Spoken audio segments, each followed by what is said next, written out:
James Allen, you will learn just how influential they are in everything you do. You will learn that happiness is the default state for every human. You will learn that your definition of an immortal man is wrong. You will learn that your mental attitude can make or break you. This book will speak to your soul. Open your heart and mind to it. As you get to know yourself better, your life will change for the better. True happiness. There is only one aim a person should have. That is to be constantly happy. Your thoughts should always be gentle and pure. You should stick to your values and principles as well. This is where true happiness lies. This can also lessen the misery that is present in the world. No matter how cruel the world is to you, do not give in. Refuse to turn bitter because of life's harshness, impurity, and unhappiness. If you become miserable, it strengthens the world's overall misery. You do not have to turn to your religion for this. True happiness is what you deserve as a human. Anyone can achieve it. However, it is a struggle. It is easy to be happy when your life is easy, but the author begs to you to look at the positive side of things. For instance, you just discovered that you failed in a subject. You want to cry because you worked hard on that course. You grow bitter because you think you're not smart. This kind of thinking stops your growth. As you retake the subject, you become scared. Your fear of failing again stops you from being a good student. You refuse to take the subject seriously because you just know you will fail. But what if you were kind and gentle to yourself? Give yourself the love and support you need. Sure, failing sucks, but you can always try again. It is not the end of the world. Take it as a challenge. Be a better version of your previous self who failed the subject. Having this point of view makes your soul happy.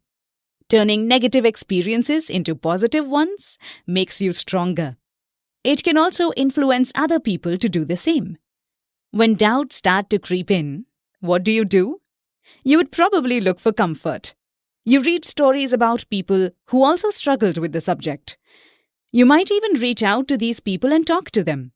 Soon, you will be the source of motivation for other struggling students as well. Be their light. Life is never against you, remember that. Instead of being mean, be good. Instead of being cold, learn to spread warmth and love. You are meant to be happy. That is the default condition of your soul. Do away with complaining, condemning, and grumbling. There is already too much of that in this world. Did someone treat you rudely on the street today? Did they step on your new shoes? Take deep breaths until you are calm. Do not let that person's rudeness affect your day.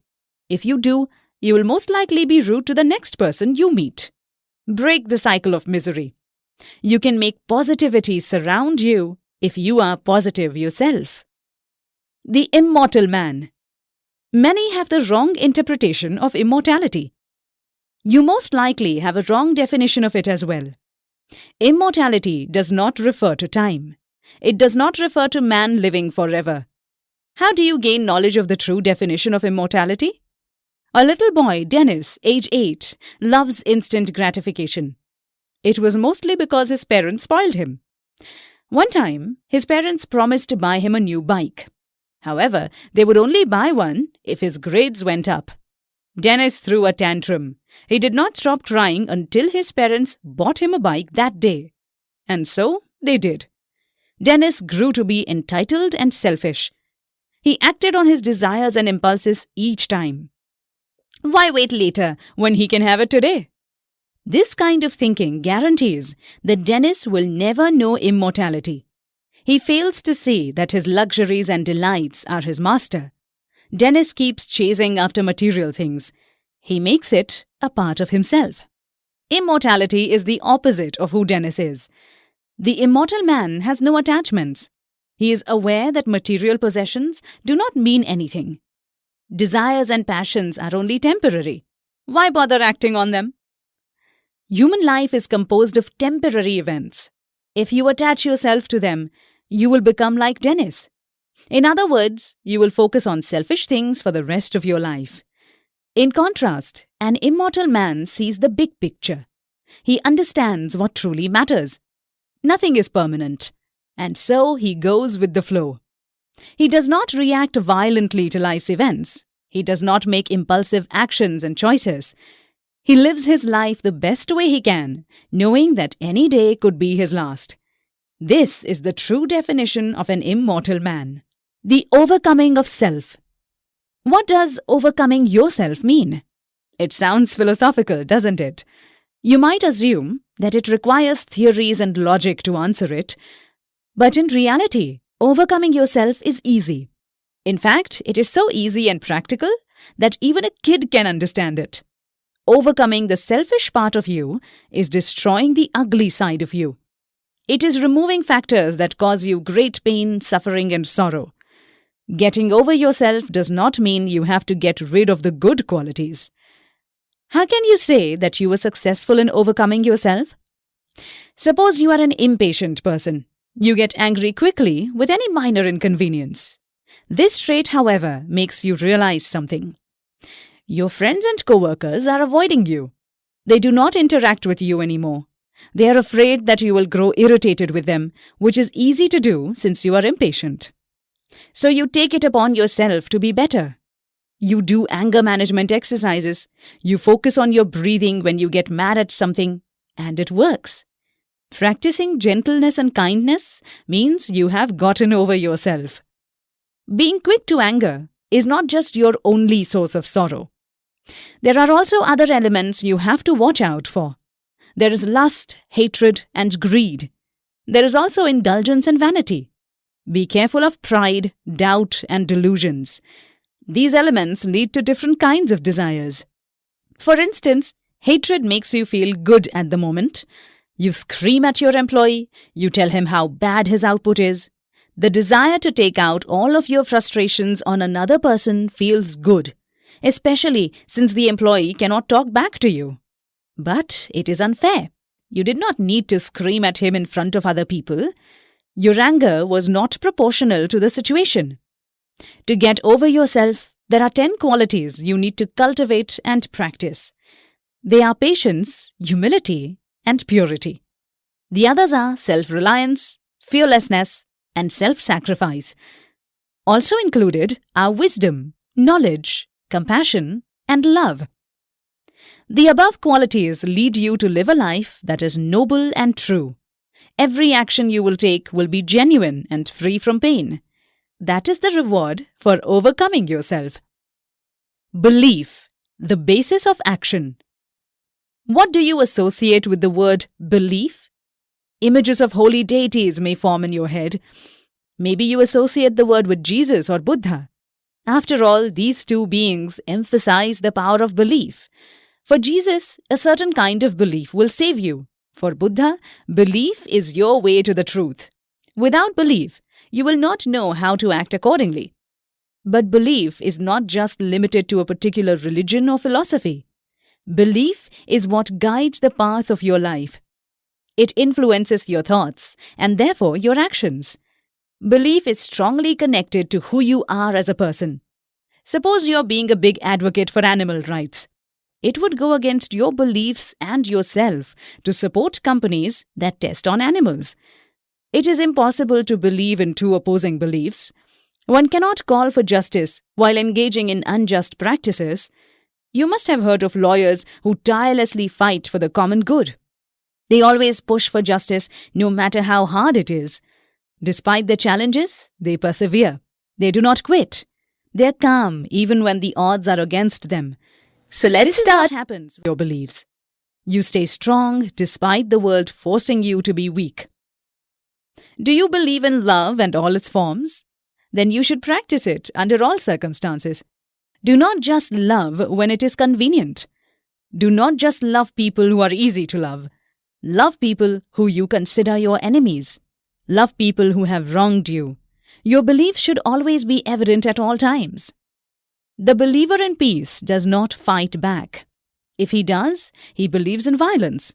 He advocates for arguments and wars. Again, you cannot believe in two things. So make sure your thoughts and actions align with your beliefs. There is a reason why Jesus has many believers. Jesus stuck to his beliefs until the very end of his life. He did not give up even when he was tortured for it, even when his friends betrayed him. Do you believe in Jesus? Are you following in his footsteps? Or do you say you believe but act differently? Take a close look at your thoughts and actions. Are they in sync with each other? If not, you're just deceiving yourself. You want to feel good for having beliefs, but you do not actually mean it. You only follow Jesus' commandments when it is convenient. Beliefs save you. It helps you stay away from evil and its many different forms. Beliefs help you act and be good. The belief that saves. As mentioned, your belief guides the path of your life. It is a part of who you are. But you must know that there are two kinds of beliefs. There is the head belief and the heart belief. Head or intellectual belief is a shallow version of one's belief. It is superficial in a way. It does not mold your character, your being. But still, it is a part of you. For instance, a schoolgirl, Polly, is a part of a school organization. This group has a mission, vision, and core values to guide the members.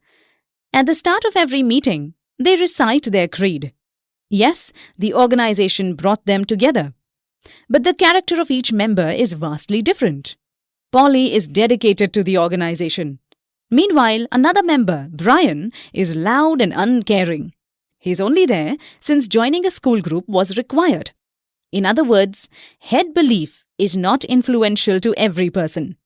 This kind of belief is more about a person's intellectual opinion or preference. The heart belief is totally different from the head belief. The heart belief is what you absolutely cling to and adore. These are the beliefs that you practice every day. Polly's heart belief is to be kind to everyone she meets. She loves doing this because she knows it makes other people's day. It is also her way of adding positivity to the world. She clings to kind gestures because her belief tells her to do so. The Good Samaritan story also illustrates this point. Once, there was an injured man on the side of the road. It was clear that he needed help. A priest saw him, but the priest made no move to help the man. The priest just continued on his journey. A few hours later, a Levite saw the injured man. The Levite also chose to ignore him and continued walking. The intellectual beliefs of the priest and the Levite were the same. They did not believe in mercy. Why should they take pity on an injured man? And so they acted on their belief. They ignored the injured man. The Good Samaritan was the only one who helped the man. He had no intellectual beliefs, but he did not need any. The Good Samaritan's heart belief told him to always help other people. And so he acted on this belief accordingly. Every day you are made to choose between two beliefs, belief in good and in evil. Choose to believe in good. It will translate into your actions and thoughts. Love and live with good beliefs. What you think about God, the Bible, etc. is important. These are your intellectual beliefs. But what is most crucial is your heart belief. These are the actions you do. These are the thoughts you come up with. Your heart beliefs reflect your essence as a person. Thought and action. No action is done without you thinking about it. Just like a tree bearing fruit, your actions come from your thoughts. Your thoughts take their time. They grow silently. But once they are ready, they will manifest into actions. Rick can be used as an example for this. Rick has a lovely wife and 3 children. He has a stable job and he is a family man. The neighbors love him. He is respectful and kind. But one day, there is a commotion in the neighborhood. Rick's wife is sobbing on her front lawn. It turns out, Rick got fired from his job. He was caught embezzling money from the company. When he was caught, Rick immediately left town. His wife and kids were left hopeless and clueless. What do they do now? People can be deceiving. Rick's idea of stealing from the company was not a sudden idea. He did not just wake up one day and decided to steal money. No, the idea was already forming in his head for months and even years. Rick's thought process was already wrong. The manifestation of this wrongness to action only appeared that day. Entertaining a bad thought is dangerous. It corrupts your mind.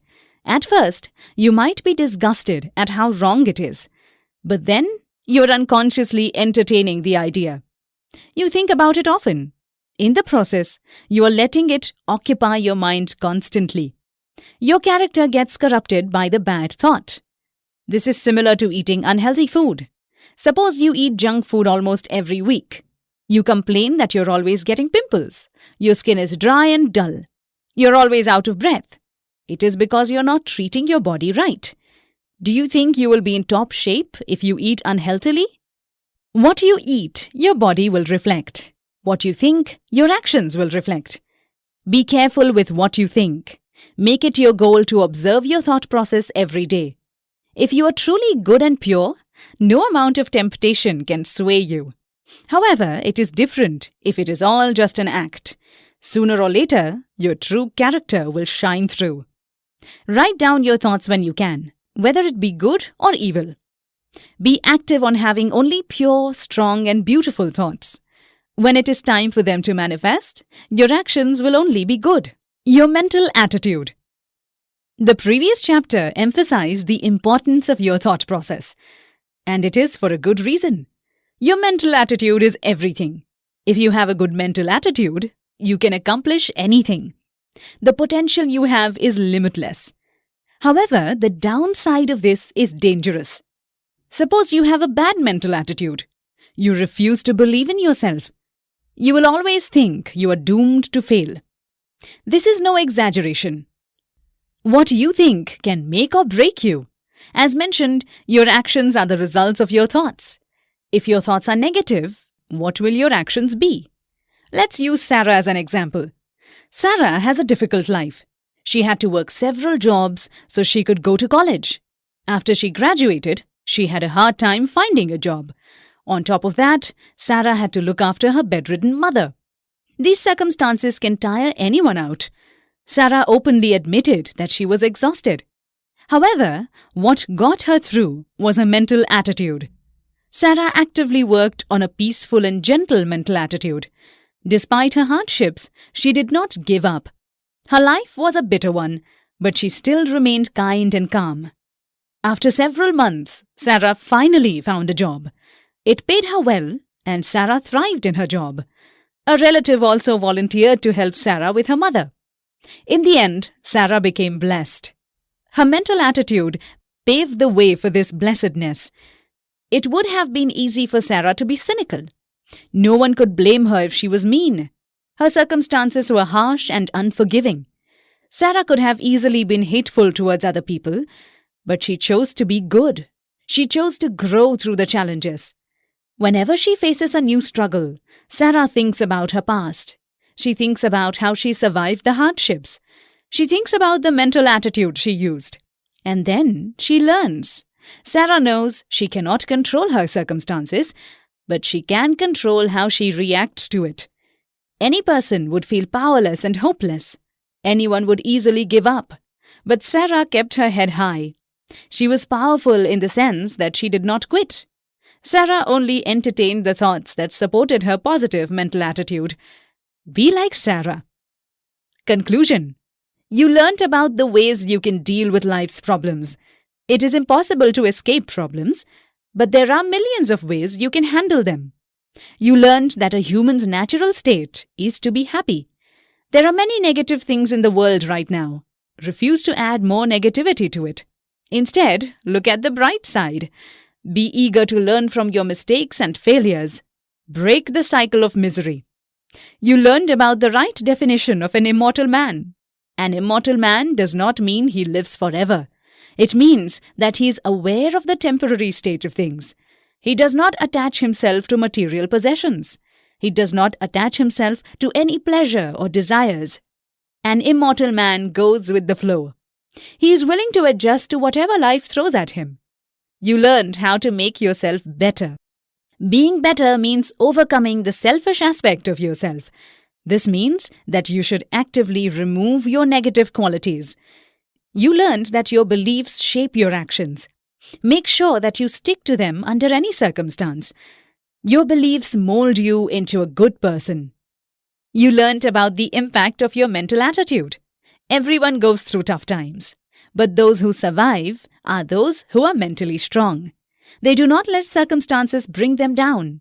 Instead, they learn from their hardships. You have learned about the different ways to navigate life. Do not just read and then forget about it. These tips can transform your life. It can transform you. Actively work on improving yourself, starting right now. And that brings us to the end of this summary. Here are a few questions that you might